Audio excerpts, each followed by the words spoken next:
Hello students, good morning. First year में physics के लिए कल से आगे कल हम लोग कैलोरीमिति का सिद्धांत, ऊष्मामापी वगैरह सब पढ़े थे। आज हम लोग विशेष रूप से देखेंगे गुप्त ऊष्मा। गुप्त ऊष्मा क्या होता है? तो कल आपको हम एक यहाँ पे बताए थे कि अगर हमारे पास बर्फ़ है और बर्फ़ का तापमान 10 डिग्री सेल्सियस है, तो यदि हम लोग इसको ऊष्मा देते हैं तो ऊष्मा देने से यहाँ पे इसके ताप में वृद्धि होगा और 10 डिग्री सेल्सियस का बर्फ़ जो है इसका ताप बढ़ के हो जाएगा 0 डिग्री सेल्सियस। तो यहाँ भी बर्फ़ है, यहाँ भी बर्फ़ है, अवस्था में कोई परिवर्तन नहीं हुआ।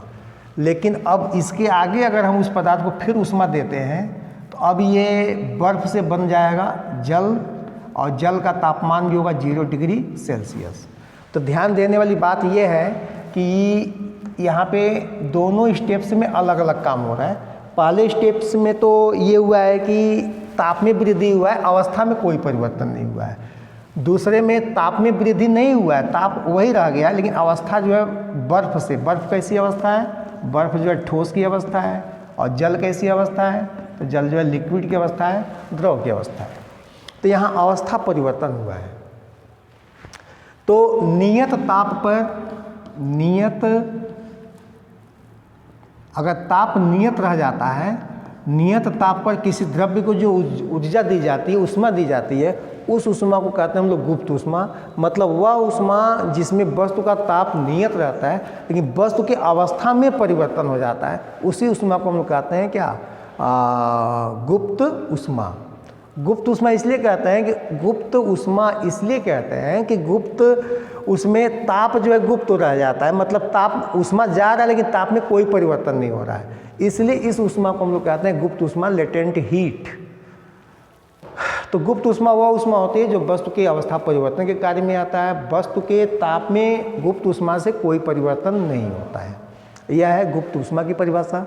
जैसे शुद्ध जल की गुप्त ऊष्मा जो होती है वह लगभग 80 कैलोरी प्रति ग्राम, मतलब 80 कैलोरी ऊर्जा चाहिए 1 ग्राम 0 डिग्री सेल्सियस की बर्फ़ को 0 डिग्री सेल्सियस के जल में बदलने के लिए। इसी तरह से जल से वाष्प, जल को फिर ऊष्मा देंगे तो ये जल बदलेगा, जल का ताप बदलेगा और जल ही रह जाएगा, लेकिन ताप बढ़ के हो जाएगा 100 डिग्री सेल्सियस।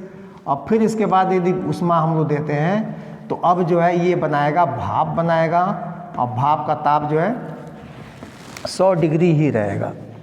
तो ये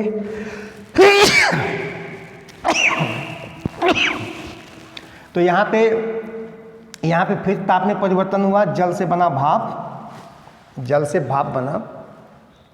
तो यहाँ पर भी गुप्त ऊष्मा है और यहाँ पर भी गुप्त ऊष्मा है। गुप्त ऊष्मा का मान अगर यल हो, पदार्थ की मात्रा यम हो, तो यम इंटू यल जो है उस पदार्थ के गुप्त ऊष्मा की मात्रा होती है, जहाँ यल जो है पदार्थ की गुप्त ऊष्मा है। गुप्त ऊष्मा को हम लोग लेटेंट हीट की वजह से यल से दिखाते हैं, पदार्थ की मात्रा जो है यम है। तो गुप्त ऊष्मा 2 प्रकार के होते हैं, एक होता है गलन की गुप्त ऊष्मा, दूसरा होता है वाष्पन की गुप्त ऊष्मा। इस पे आपको प्रश्न बहुत मिलेंगे, गुप्त ऊष्मा पर और पदार्थ को दी गई ऊष्मा पर या पदार्थ के द्वारा ली गई ऊष्मा पर, इस पे प्रश्न बहुत मिलेंगे। जैसे एक प्रश्न अभी हम आपको दिखा रहे हैं यहाँ पे। एक प्रश्न इसमें है कि 200 ग्राम के बर्फ को पिघलाने के लिए 200 ग्राम के बर्फ को पिघलाने के लिए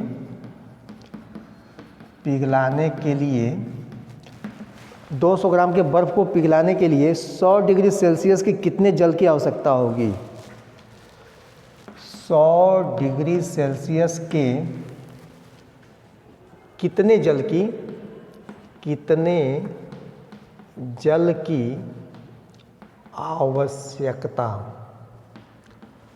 कितने जल की आवश्यकता होगी? बर्फ के गलन की गुप्त ऊष्मा 80 कैलोरी है, आवश्यकता होगी बर्फ के गलन की गलन की गुप्त ऊष्मा मतलब यल बराबर कितना 80 कैलोरी प्रति ग्राम। ये प्रश्न है।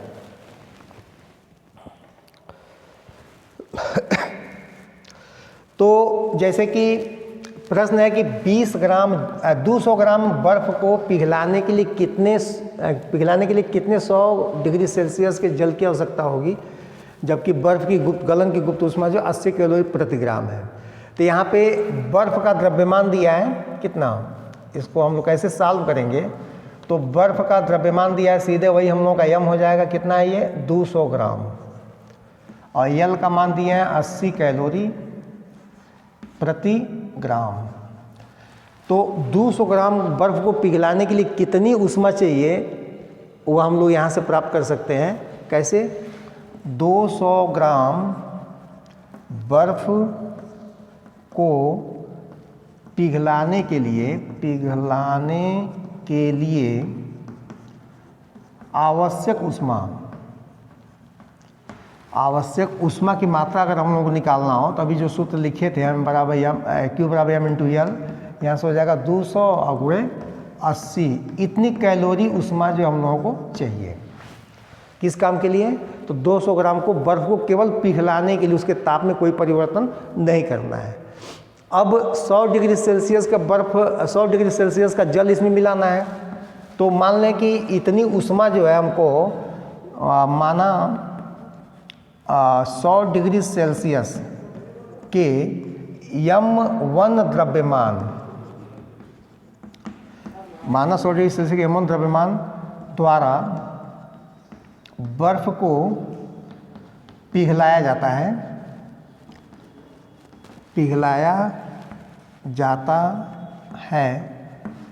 इसलिए ये जो होगा M इंटू यल, मतलब बर्फ को पिघलाने के लिए आवश्यक ऊष्मा की मात्रा, वह ऊष्मा मिलेगा कहाँ से, तो वह ऊष्मा मिलेगा M1 द्रव्यमान के उस जल से जिसका तापमान जो है कितना है, जिसका तापमान जो है 100 डिग्री सेल्सियस है। तो यहाँ से हम लोग M1 का मान चाहे तो सीधे निकाल सकते हैं, और M1 का मान कितना होगा, तो M1 का मान होगा M into L by M1 का मान होगा M into L by C into delta T. M into L मतलब अभी हम ऊपर भी लिखे थे, और C मतलब जल का एक होता है, बर्फ का भी विशिष्ट ऊष्मा एक होता है, डेल्टा टी मतलब यहाँ 100 में से और 0 लाएंगे, क्योंकि 100 डिग्री सेल्सियस का बर्फ जब ऊष्मा देगा तो उसका तापमान घटेगा, उसका तापमान कितना कम होगा, तो बर्फ के तापमान के बराबर होगा, तब वो ऊष्मा देना बंद करेगा। यानी कि उच्चतम ताप होगा 100 और न्यूनतम ताप होगा 0 डिग्री सेल्सियस। इसी को हल कर लिया जाएगा, काम खत्म। ये 80 अब बटे हो गया 100, ये 0 से ये कट गया, 8 दूनी 16, 160 ग्राम। 160 ग्राम अगर बर्फ़ हम यूज़ करें तो 160 ग्राम के बर्फ़ के द्वारा 200 ग्राम बर्फ़ को जल में बदला जा सकता है। इसी प्रकार आपको बहुत प्रश्न मिलेंगे, और इसके प्रश्न जो है बहुत सरल होते हैं। और कैलोरीमेट्री के सिद्धांत वाला जो प्रश्न होता है, ली गई ऊष्मा बराबर दी गई ऊष्मा, या ये जो लेटेंट हीट वाला जो इसमें टॉपिक है उससे आपको प्रश्न मिलेगा। और इसमें आप बड़े सरलता से ली गई ऊष्मा दी गई ऊष्मा के आधार पर आप पदार्थ की मात्रा, तापमान या कोई भी इस तरह की राशि जो अज्ञात है उस मान को ज्ञात कर सकते हैं। Okay, thank you.